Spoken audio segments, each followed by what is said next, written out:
Hello friends, जय Shri card में आपका स्वागत है। आज हम भारतीय इतिहास के कुछ विषय भाग 1 का चैप्टर नंबर 1 ईंटें, मनके और अस्थियां, इसका भाग 7 पढ़ेंगे। आज हमारा जो टॉपिक है वो शिल्प उत्पादन के विषय में जानकारी प्राप्त करना होगा। हम हड़प्पा वासियों के शिल्प उत्पादन के विषय में आज जानकारी प्राप्त करेंगे। उन लोगों की खुदाई में, वहाँ की खुदाई में जो शिल्प उत्पादन से संबंधित जो वस्तुएं मिली हैं, उनका निर्माण वहाँ कैसे होता है एवं हमें कैसे साक्ष्य मिले, या हम कैसे कह सकते हैं कि वहाँ पर शिल्प उत्पादन का कार्य किया जाता था। तो आज हम इसको देखेंगे। सबसे पहला हमें क्या देखना है, शिल्प उत्पादन। सबसे पहले हमें ये बात तो पता है कि हमारा मोहनजोदड़ो है जो हमारा पाकिस्तान में है, वो बहुत बड़ा घर है, वो बहुत बड़ा स्थल है हड़प्पा सभ्यता का। जबकि चौहदड़ो जो हमारा सिंध पाकिस्तान में है, वो बहुत छोटा स्थल है, मोहनजोदड़ो से बहुत छोटा स्थल है। लेकिन हमारा जो चौहदड़ो है वो लगभग पूरी तरह शिल्प उत्पादन में केंद्रित था, या शिल्प उत्पादन में संलग्न था। जो चौहदड़ो नाम है कि जो स्थान है, या जो स्थल है, या जो केंद्र है हड़प्पा सभ्यता का, वो लगभग पूरी तरह कैसे संबंधित था, शिल्प उत्पादन से संबंधित था, शिल्प उत्पादन में संलग्न था। अब हमें पता कैसे चलता है, तो वहां की खुदाई में लगभग इतनी सारी मात्रा में ऐसी वस्तुएं मिली हैं, ऐसी चीजें मिली हैं जिससे हम अनुमान लगा सकते हैं कि क्या वहां पर शिल्प उत्पादन का कार्य किया जाता था। तो यदि हम शिल्प उत्पादन का क्वेश्चन आता है कि एक ऐसी बस्ती जो शिल्प उत्पादन में पूरी तरह से संलग्न थी, तो वो कौन थी, हमारी चौहदड़ो, जो कहाँ पर स्थित है, सिंध पाकिस्तान में। अब चौहदड़ो में क्या क्या कार्य किया जाता था, शिल्प उत्पादन से संबंधित चौहदड़ो में क्या क्या कार्य किया जाता था। तो वहां पर मनके बनाए जाते थे। हम मनके जान ही चुके हैं, विभिन्न प्रकार के पत्थरों से आभूषणों के जैसे मोती टाइप के बनाए जाते हैं और उनका प्रयोग आभूषणों में किया जाता है, तो उनको हम क्या कहते हैं, मनके कहते हैं। तो जो चौहदड़ो है वहां पर मनके बनाए जाते थे, और वहां पर शंखों को काटा जाता था। अब शिल्प उत्पादन का कार्य उस टाइम पे शंखों से क्या होते थे, आभूषण बनाए जाते थे, तो शंखों को वहां पर काटा जाता था। धातु कर्म किया जाता था, धातुओं को ढालना वगैरह। मुहर बनाई जाती थी। हमें हड़प्पा में विभिन्न प्रकार की मुहरें मिली हैं और उनको भी हम देख चुके हैं कि वहां पर मुहर का कितने अच्छे से निर्माण, तो मुहर भी एक शिल्प उत्पादन का कार्य है, शिल्प कार्य है। तो वहां पर मुहर बनाई जाती थी और बांट बनाए जाते थे। तो हमारा जो चौहदड़ो है उसमें कितने प्रकार के कार्य किए जाते थे। सबसे पहले तो मनके बनाए जाते थे, फिर शंखों को काटा जाता था, धातु कर्म किया जाता था, और मुहर बनाई जाती थी और बांट बनाए जाते थे। अब हमें क्या है कि अब हम बात करते हैं मनकों का निर्माण।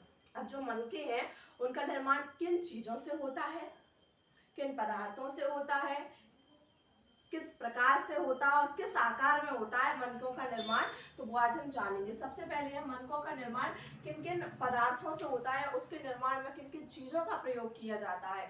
तो हमारे जो मनके होते हैं उनमें सबसे पहले तो विभिन्न प्रकार के पत्थरों का प्रयोग किया जाता है, और इनका निर्माण दो पत्थरों को आपस में जोड़कर, या कोई सोने जैसा एक पत्थर होता है उसको अलग से लगाकर इनका निर्माण किया जाता है। तो उसमें कौन कौन से पत्थरों का प्रयोग किया जाता था, कार्लिनियन, ये बहुत सुंदर लाल रंग का पत्थर होता है।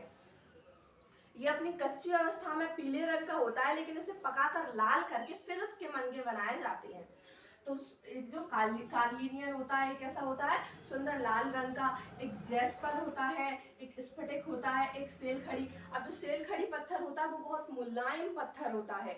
तो एक जो सेलखड़ी पत्थर होता है, तो इस प्रकार के इतने किनका प्रयोग किया जाता था, पत्थर, इतने पत्थरों का प्रयोग हमारे जो चौहदड़ो है, या हम कहते हैं हड़प्पा सभ्यता में जहां भी शिल्प कार्य होता था उनमें इन प्रकार के पत्थरों का वहां पर मनके बनाने के लिए प्रयोग किया जाता था। अब केवल पत्थर ही नहीं थे जिनसे मनके बनाए जाते थे, धातुओं का प्रयोग भी किया जाता था। तो धातुओं में तांबा, कांसा, सोना। अब उस टाइम पे लोहा था नहीं, लोहा जाके हमारी वैदिक सभ्यता में आता है, इसलिए लोहे का तो प्रयोग हो ही नहीं सकता। तो कौन कौन सी धातु थी हमारी, तांबा, कांसा और सोना, ये धातुओं का प्रयोग किया जाता था। और इसके अतिरिक्त भी कुछ पदार्थ जैसे कि शंख, शंख हम देख ही चुके हैं। फ्यांश, अब फ्यांश क्या होता है, तो हमारी जो घिसी हुई रेत या बालू लो और उसमें उसमें मिलाओ रंग और एक चिपचिपा पदार्थ, और उसको पकाकर जो पदार्थ बनता है उसी को हम फ्यांस कहते हैं। और उससे विभिन्न प्रकार के बर्तन बनाए जाते हैं। हम देख रहे हैं कि मन के भी बनाए जाते हैं। तो फ्यांस और मिट्टी, तो इनका प्रयोग हम क्या करते थे, मनकों के निर्माण में करते थे। अब प्रश्न है कि मनकों का आकार कैसा होता था। अब मोती होते हैं मन के टाइप से, तो वो विभिन्न आकार के होते थे, अलग अलग आकार के। तो इसमें क्या होता था, चक्राकार, बेलनाकार, गोलाकार, ढोलाकार और खंडित। चक्राकार, बेलनाकार, ढोलाकार, गोलाकार और खंडित, इस आकार के हमारे क्या होते थे, मन के होते थे। और कुछ कुछ मनकों पर चित्रकारी की जाती थी, चित्र बनाकर उन्हें सजाया जाता था, और रेखा चित्र आदि ऐसे विभिन्न प्रकार के उन पर चित्र उकेरे जाते थे, जिससे भी और सुंदर और आकर्षक लगे। तो मनकों में चित्रकारी भी मनकों के ऊपर की जाती थी।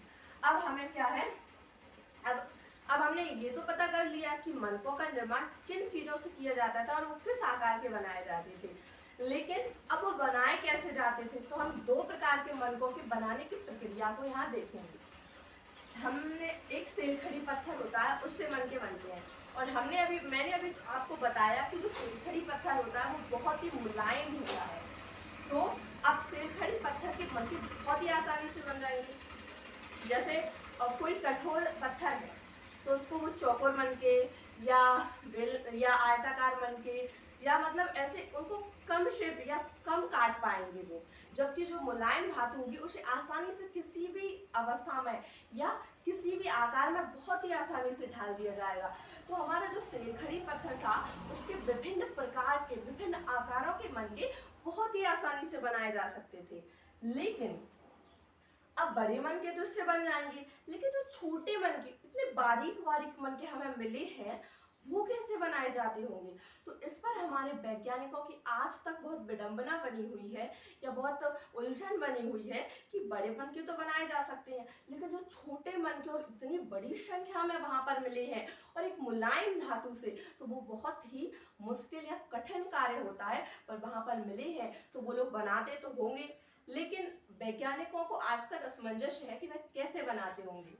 अब हम देखेंगे कि जो सेलखड़ी पत्थर है उसके मनकों बनाने की प्रक्रिया क्या है। तो जो सेलखड़ी पत्थर का चूर्ण होता है, उस चूर्ण के लेप, चूर्ण का क्या कर दिया, लेप बना लिया, और लेप को सांचे में ढालकर सेलखड़ी पत्थर का लेप बनाया उसके चूर्ण का, और फिर उसे विभिन्न प्रकार के सांचों में ढालकर उसके विभिन्न विभिन्न प्रकार के मनके बनाए जाते थे।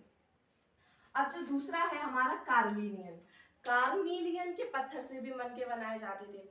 अब हम अभी पढ़ चुके हैं जो कार्निलियन होता है वो सुंदर लाल रंग का होता है, पर प्रारंभिक अवस्था उसकी लाल रंग की नहीं होती है।